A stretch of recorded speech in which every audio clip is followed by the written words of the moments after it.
بسم اللہ الرحمن الرحیم۔ السلام علیکم عزیز طلبہ و طالبات، امید کرتی ہوں کہ آپ لوگ سب خیریت سے ہیں۔ آج ہم نثر نگاری پر تبصرہ میر تقی میر اس کو پڑھیں گے۔ تو اگر آپ لوگ چینل پہ نئے ہیں یا ابھی تک آپ نے چینل کو سبسکرائب نہیں کیا تو جلدی سے جا کر مہر اجالا اکیڈمی کو سبسکرائب کر لیں اور ساتھ میں لگے ہوئے بیل کے آئیکن کو پریس کرنا ہرگز نہ بھولیے گا، تاکہ آپ کو اسی طرح کی نئی نئی ویڈیوز کا نوٹیفیکیشن وقتاً فوقتاً ملتا رہے اور آپ اس سے استفادہ کر سکیں۔ اپنے دوستوں کے ساتھ بھی شیئر کریں اس کو، تاکہ وہ بھی اس سے فائدہ اٹھا سکیں۔ تو چلتے ہیں اپنے ویڈیو کی طرف۔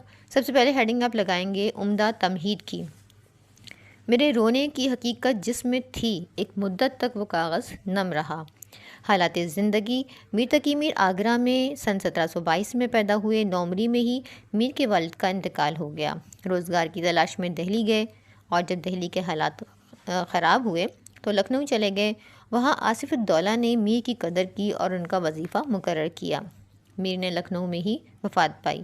وہ خود اپنے بارے میں فرماتے ہیں، میں ہوں سارے عالم پہ چھایا ہوا، مستند ہے میرا فرمایا ہوا۔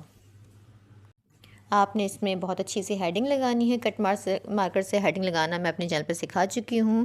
اگر آپ کو سیکھنی ہے تو آپ مجھے کامنٹ سیکشن میں کامنٹ کر کے ضرور بتائیے گا۔ کٹ مارکر سے ہیڈنگ لگانا کچھ بھی مشکل نہیں ہے اور آپ 1 مہینے یا 1-2 ہفتے کی پریکٹس سے ہی آپ اس طرح لگا سکتے ہیں اور ایگزام میں بھی ایزیلی لکھ سکتے ہیں۔ پھر اگلی ہیڈنگ ہے میر تقی میر کی شاعری کی خصوصیات۔ میر تقی میر کی کلام کی اہم خصوصیات مندرجہ ذیل ہیں۔ سادگی و فصاحت: میر عام فہم اور سادہ زبان استعمال کرتے ہیں۔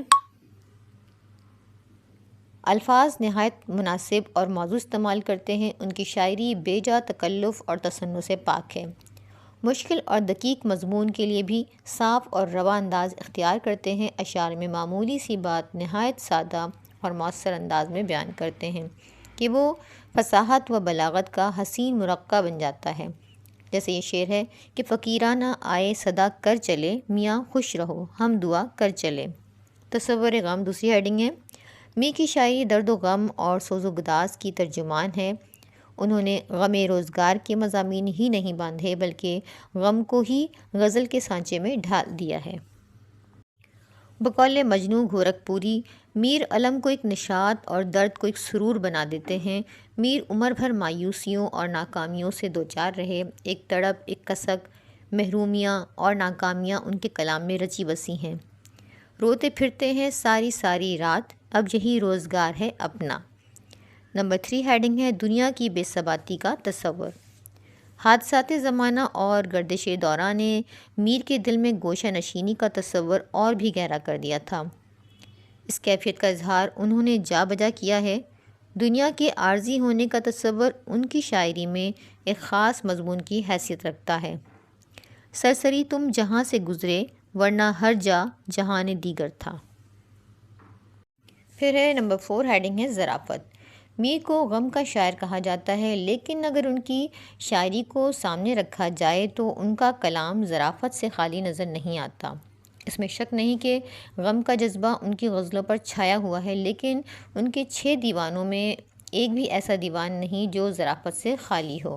تڑپتے ہیں جبکہ سینے میں اچھلے ہیں 2 ہاتھ، گر دل یہی ہے میر تو آرام ہو چکا۔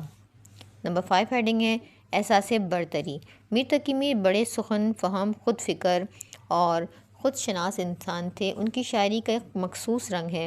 ان کے انداز میں بہت سے شاعروں نے شاعری کرنے کی کوشش کی مگر کامیاب نہ ہو سکے، اسی لیے وہ اپنی حیثیت اور مقام کو واضح انداز میں پہچانتے تھے اور برملا کئی مقامات پر انہوں نے اپنے عظیم تر ہونے کا اظہار کیا۔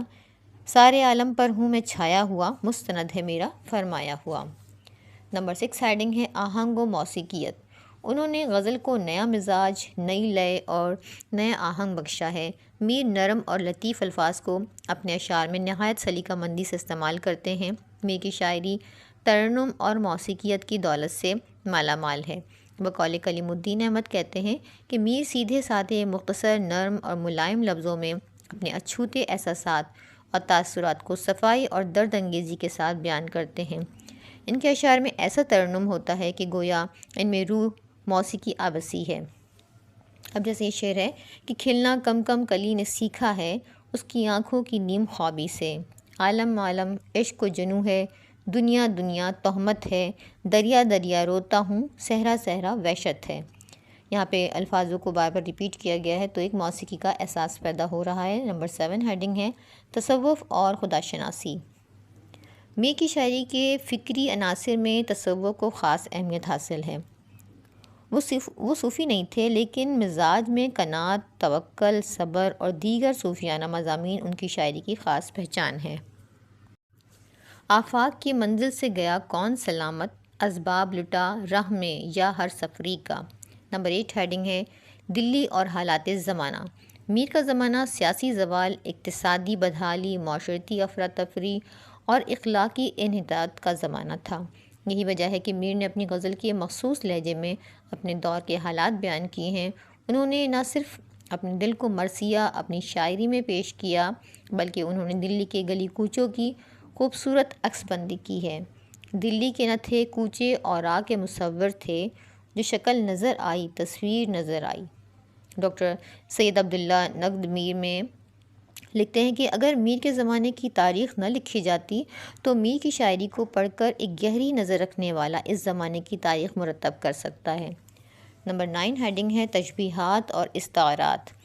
تشبیہات اور استعارات تقریباً ہر شے کا جوہر خاص ہوتے ہیں، لیکن میر نے تشبیہ اور استعارات ایسے معیاری انداز میں اختیار کیے کہ وہ زبان زد عام ہو گئے، اور یقیناً یہ کہنا درست ہوگا کہ میر کا کلام ان خصوصیات سے مالا مال ہے۔ بقول ڈاکٹر عبادت بریلوی کہتے ہیں کہ میر تشبیہوں اور استعاروں کے ذریعے سے بعض کیفیات کو ایسی خوبصورت تصویر کشی کرتے ہیں، اور اس میں شک نہیں کہ ان کے ہاتھوں اس فن میں مصوری جیسی شان پیدا ہو گئی ہے۔